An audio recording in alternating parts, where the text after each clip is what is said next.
Good morning, everybody. I'm Ed Parcaut with Francisco Rubalcava Jr. in this Real Estate Jerky. Before the mics were hot, you were complaining. I'm just kidding. We were talking a little bit about multifamily, and I'm not talking duplex, triplex, fourplex, but there is, from what I'm hearing, a potential for a huge, what's the word I'm looking for? It's an opportunity, but also, there's a huge distress in the multifamily space.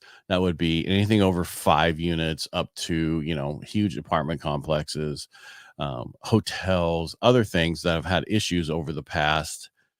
I don't want to say issues, but basically over the past, I don't know, 4 years, people have bought a lot of apartment complexes and other things and early on, and they didn't always tie it to the best type of loan program, how they bought it. And for some of these people to refinance now with rates where they are right now, the stuff doesn't pencil for them. Penciling to me means that when you run the numbers, it doesn't add up to make sense to keep it. And so they're going to start seeing defaults. So it's a huge opportunity for people who have cash to come in and buy these things. I mean, cash, there's a lot of money out there waiting for this.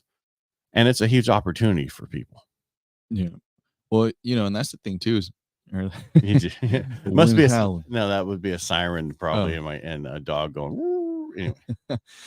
Yeah, no, it was so going on that I think as because there's a lot of opportunity still where exactly like you said, I mean, it doesn't even have to be a super expensive type of property as long as it's it's 5 units, right? 5 or more, right? Because I mean, realistically, there are still options like even around here that sometimes have 5 units that are, I don't want to say affordable, but a lot more accessible than for example, an apartment, 30 units. We're not gonna, yeah. But see, there and a lot of these people, like I interviewed a guy, he's coming on the radio this weekend, and he does stuff in Cleveland, and they buy Class C. So there's A, B, and C class apartment complexes. And the best one is to buy a B, right? But a lot of them they bought C's and cleaned them up and turned them into B's and then that kind of stuff. And the long term, they make money off of.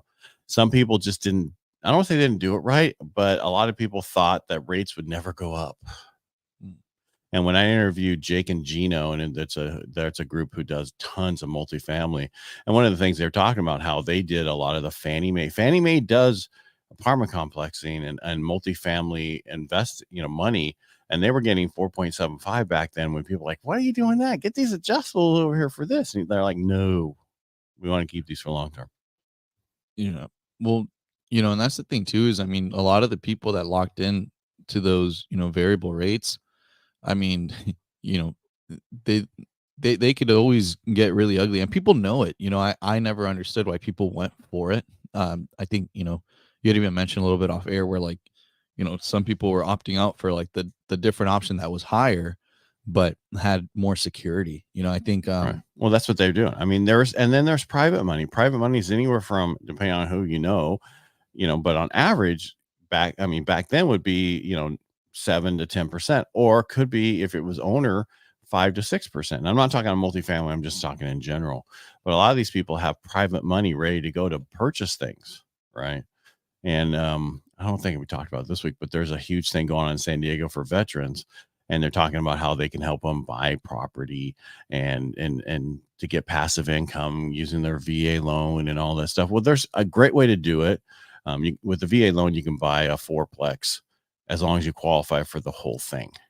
Down the road, you can use the rents, but not when you first buy it. But what I'm getting at is you got to be very careful on the fact, I think we talked about this already, that there's a difference between 15 years ago and of most of these people who are teaching these classes now and going forward for the next 20 years. It's a different game. There's not enough properties on the market. Now, multifamily that we first talked about, there might be some good opportunities coming up, but the 2 to 4plex that we looked at, all of them around here, Turlock, whatever, and they're so expensive, like you said, and the rents don't cover that. At all, because people have not kept up with the rents, or they think their fourplex is so much better than another one when it needs so much work. Yeah, I see that a lot. There's a lot of, these multi-units that are, within that more accessible range where you can get, somewhat of a normal financing as opposed to having to take the commercial route. Right. But yeah, even then it just doesn't work out. I mean, you have to put so much money down, and then, You're talking about the 2 to 4-plex, you mean? yeah, Yeah. yeah, you have to put so much money down for it to pencil out. And it's exactly because of that. So many people were not doing it, and then now they want to sell them for these really big prices, but people can't afford it if it's going to be in that aspect. I mean, you have people, I've seen some, triplexes, each unit only getting like $800, and they're There was trying one to at sell them for Tur like 600. Yeah, there's one at Turlock, it was like 700 and each one was $800. It's like, no. Yeah. I mean, I've helped some people up in certain areas buy those and we did what, did well, but I was, with the new laws on how you can raise rents and everything, you have to be very careful how you do those, Right. right? Because, and that's the thing, right? Is like I've said before as well, is that it's okay if it's not exactly making it right now. But when there's a big discrepancy like that, like, you should reconsider. And I don't know if you can kick them out and remodel everything either anymore. I don't know the whole No. rule. So. You have to, it has to like actually be pretty bad for you to like do that. It's, it's changed. It's changed quite a bit. And I think, exactly what we said. I mean, we just don't have enough out there to be able to even negotiate on these properties, which is crazy because they're still selling and at those crazy prices. Because they're not going to be, we're not making it anymore. I mean, there's a few people making multifamily, but they're apartment complexes and they're holding on to them. I mean, I interviewed a guy who was like, "Oh, this is what we're doing. We're building affordable housing." Come to find out, they're just building apartment complexes to stick people in and keeping them. That's not affordable housing. Yeah. No, To me, affordable housing is helping people buy homes so they're affordable. They don't have to worry about in the future the rent going up. That's what I want to see more of. So. Well, like even, I even have it's like this group of investors that I've been helping that are working on either, they're either going to build or they have plans and everything ready to go, or they're just going to sell their land with the plans and try to sell it off like that. But it's crazy. I mean, people are finding a lot of ways to cram a lot of units onto small lots. Like I think it was a 7,000 square foot lot, and they were going to have a total of 8 units. How's that? What's it? Two-story. I was gonna Yeah. say, is that like right over there off of Tully and Orangeburg? No, it's they haven't even started on it. It was going to be more so closer to like or on like 7th Street, and that's where I've been seeing a lot too. Is well, it'd be nice to go down there and clean that up. Well, that exactly. side of the freeway. Yeah. Well, and that's and there's a calling for it. A lot of people that work downtown, I mean, they could just walk there. If it was clean. Right. It's not. And that's where, and it would be nice to see that happen, but it's just it's so costly. Like even for them, you know what I'm saying? Like that's why they, I had first met with them last year, I want to say like in October, and they were like, yes, we're going to be starting building, beginning of the year. And then it changed up to like, hey, how much do you think we could sell it for if we, you know what I mean? Because it's one thing when you're getting your plans and everything, but then once you actually start, getting the proper permissions and everything, and then you start trying to build, it's permits, like, whoa, and all the other stuff. Yeah. It's ridiculous. That's why we said before, instead of doing this dream for some, why don't we take that money and help builders build by paying, getting the lots cheaper, the permits cheaper, having the cities and counties cut all those costs so that they can build these houses so much cheaper. And I know a lot of them, well, they make so much money off them. Well, then if you're going to help them out by their cost, then there's a max that they can make. How about that? Make it limit them to like 30% increase or something that'll make sense, but let's make it cheaper for them to actually own, to produce these things. And that's the issue. I mean, but Modesto pays how much for some of these hotels downtown to put people in? Just ridiculous. Yeah.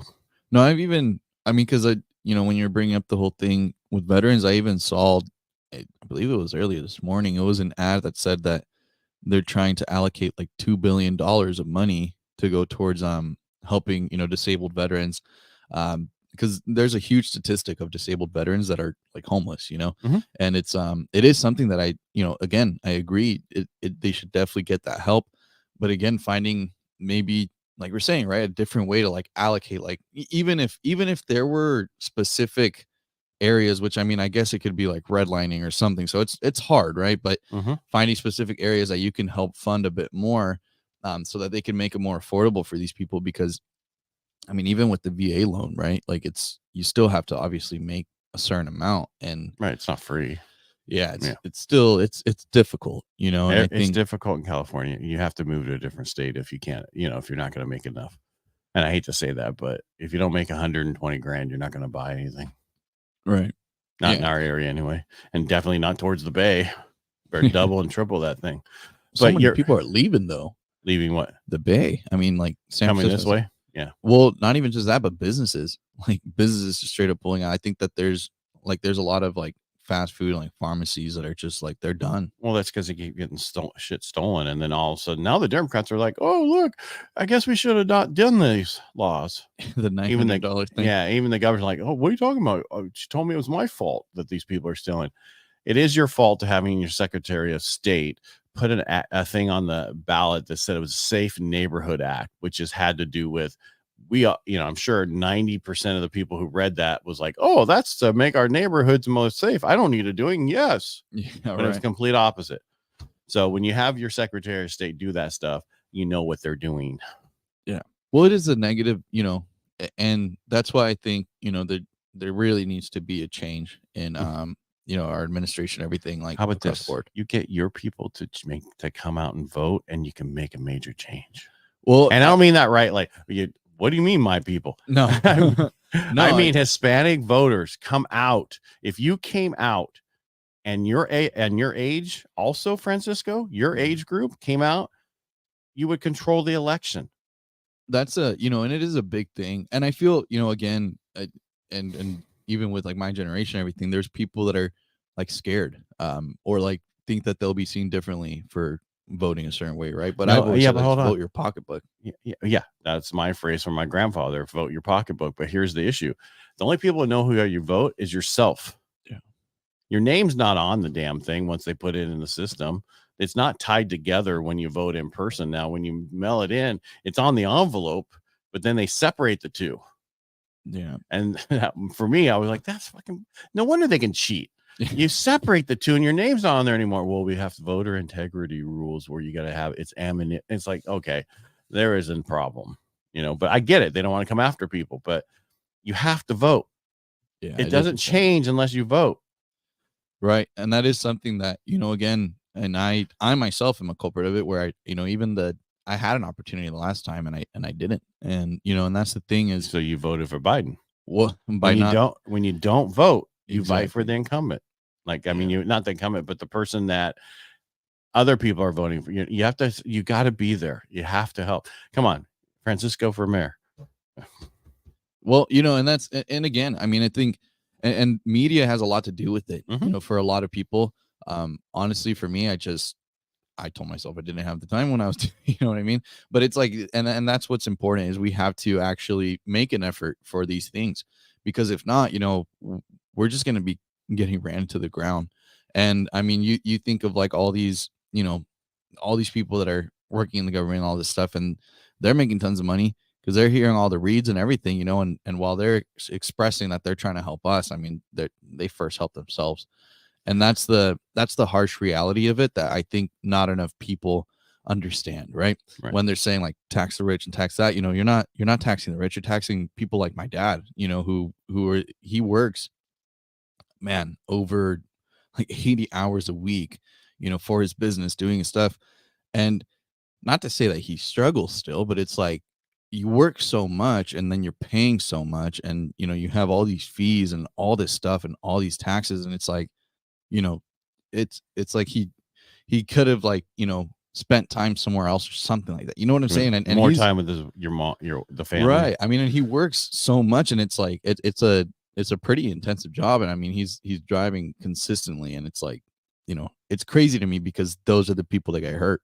And for a lot of, you know, Hispanic people too, you know, it's great that you bring that up because it is important. Like, there's a lot of Hispanic people out there who, you know, truckers or they work in pavement or these different things, or they have different companies, concrete, you know, you name it, right, that are working really, really hard. And they're even blinded, right? The Hispanic media too is really like that. They try to make, you know, the Republican side of things seem very evil, and it's crazy to me. I mean, just the way that the media works is they do it a lot. And I think people need to take a step back and really like understand. And I mean, it doesn't even take that long. Even with my parents, I mean, I told them, turn that stuff off. And it's funny because it was almost like me having them understand, like, hey, these things that you think are helping you are going completely against you. Mhm. And it's, it would be really nice, especially, I've even seen a statistic where it says that I think 70% of people from now until like 2040 that are going to be purchasing are going to be like a majority is going to be Hispanic people. So You there's guys a are big 50 wave. in California, like 56% of the population, or Yeah. 40 for, it's a lot. Right. And that's you guys have power behind what you can do if you understand that. And actually, you're right, the media is the worst at this, because if you know anything about what's going on, if once you start listening and looking and reading about each party and how they were created and why they were created and still do it to this day, I have no idea why anybody votes Democrat. I voted Democrat in the past. I didn't know any better. Yeah. And I'm shocked at the nationalities that still vote Democrat when that is the party. And whether they're Democrat or not, I'm apologizing, but I'm just going off of fact that that they fought for slavery when the Republicans are the ones who fought against slavery. In civil rights movement that was put on the floor, it was the Democrats who did the filibuster to stop it from being passed. Go back and read this stuff.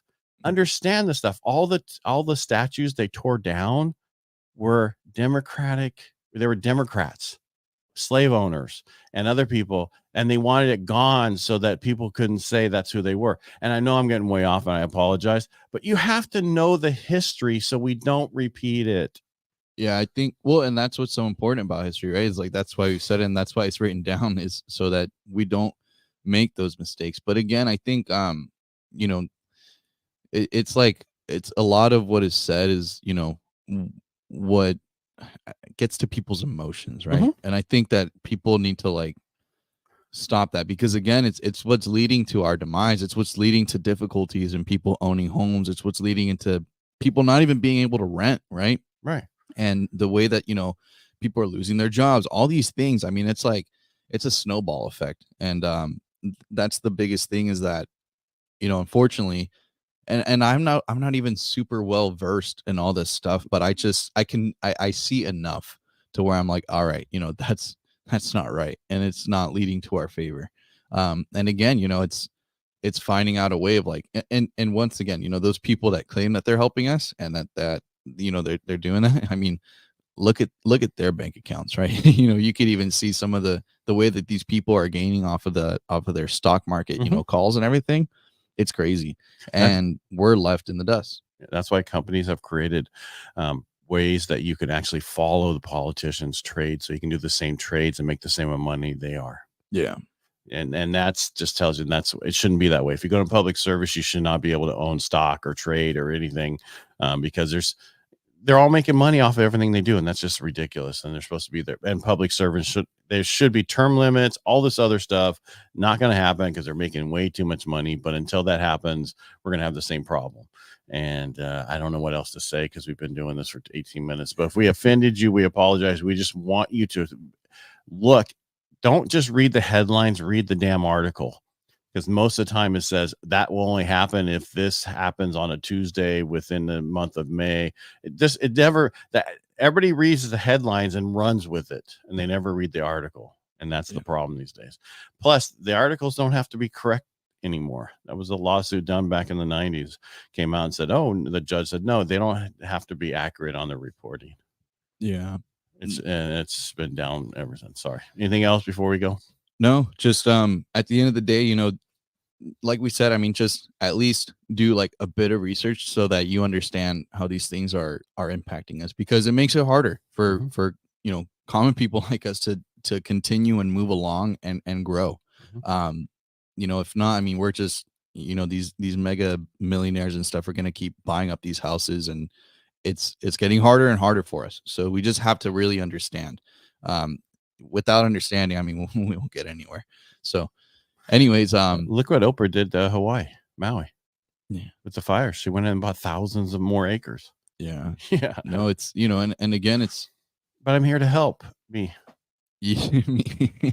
No, yeah, across the board, it's like you're saying. I mean, just put some thought into it. Really put some thought into it, and see how again it is affecting us. Right. Again, like we're saying, common people that aren't these mega millionaires that are making. I mean, we work really hard. All of Mhm. us do, and we all deserve to have a shot at least home ownership. But Mhm. exactly like Ed said earlier today, when you need to be making at least 120 grand to purchase a house. And That's that's not an crazy. amazing house in an amazing neighborhood either. No, and that changed drastically. I started doing this 5.5 years ago. 5.5 years ago, if you were making 70, Mhm. 80 grand, you could do it. So, and when rates are real low, 60 in Yeah. some places, because that how values have went up. But you're right. The issue, and let's go back to last thing I'll say on the election. Don't vote party, vote person. Figure out who that person is. Don't vote just because you think you got to vote your party. Don't. You really need to research everybody, but people don't have time. I get that. So find somebody you trust and that is into this stuff, and go off of what they say. Yeah. No, and there's a lot of great people out there that are doing it. I mean, and a lot of people who, again, even like you said, at one point were voting a different way and now are changing because it's like things are That was a just long getting time out of ago. That hand. was a long time ago. Because they say if you don't vote a liberal at 25, you don't have a heart, and they say if you don't vote Republican by 30, you don't have a brain. That's a good one. No, it's like, That's not me. I'm just saying that. So basically, a lot of times people vote a certain way because that's how they're told. As we're younger, we don't always make the best decisions, right? Voting, because we vote off of emotion and other things. We don't start thinking until it really affects us. And right now, look, interest rates went up 5% because of who was elected in the last election.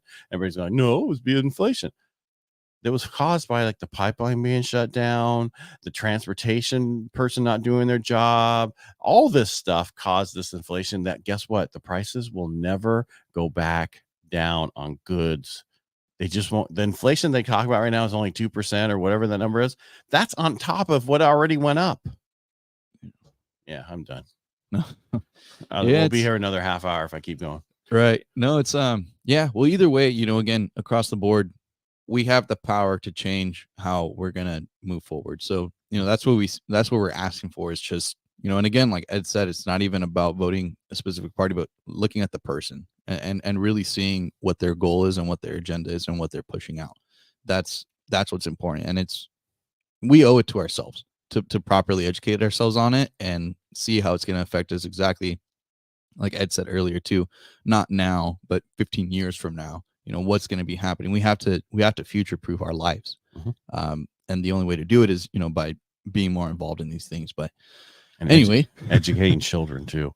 yeah, What's really going on, because they've educated the children over the past 15 years to get them all messed up the way they are now. So be careful. yeah. All right. Thanks for being here. Thanks for listening to us. If you did, we appreciate it. If you have any comments, please send them all to Francisco. Text them to me 209-493-2400. And if you have any questions or comments, you can reach out to me. I'm Ed Parcaut everywhere. Francisco, thanks for coming in today, and thank you for watching and listening. Make it